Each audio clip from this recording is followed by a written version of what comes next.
Ini aku penasaran sih, di agama Islam tuh boleh cerai nggak? Boleh. Oh boleh. Boleh. Dia bilang di Kristen nggak boleh. Iya, apa monogami dan tidak terceraikan kan? Tapi coba lihat ya. Cerai itu adalah salah satu tools untuk pendidikan. Pendidikan di dalam Islam. Jadi tugas laki-laki itu adalah mendidik istrinya.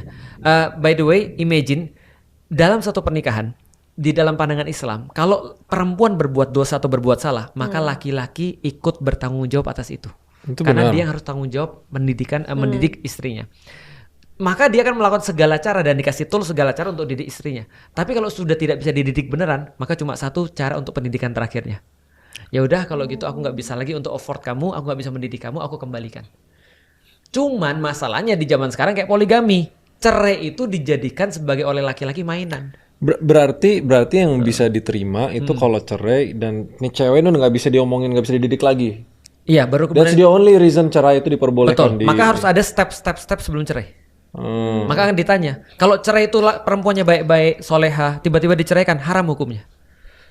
Oh, tetap ada haramnya, nggak Hukum semua cerai itu yang haram cerai. Berarti itu juga merupakan hak dari wanita. Maksudnya wanita bukan kayak barang yang gua nggak mau, udah deh cabut. Gitu. Benar. Selama lu baik, hak lu adalah tetap untuk di situ gitu ya. Atau kalau contohnya misalnya, lu punya suami dan suami lu jahat banget, dan lu tahu bahwa lu punya kesempatan untuk lebih bahagia dengan orang lain atau bahkan dengan sendirian, gitu kan ya. Nah, Islam menghormati hak itu.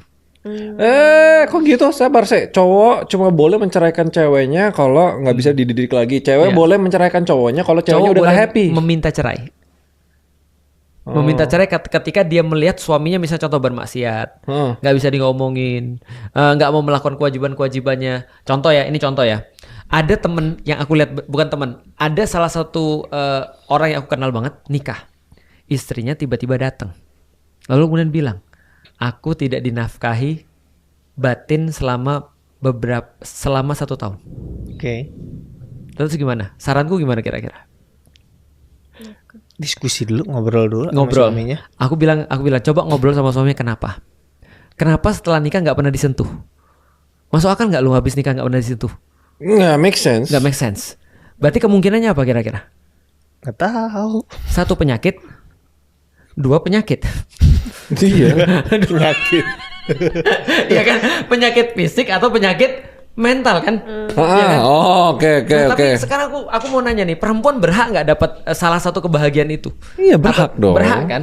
Lah berarti kan kalau nggak ada jalan lagi gimana? Ya bisa. Akhirnya pisah.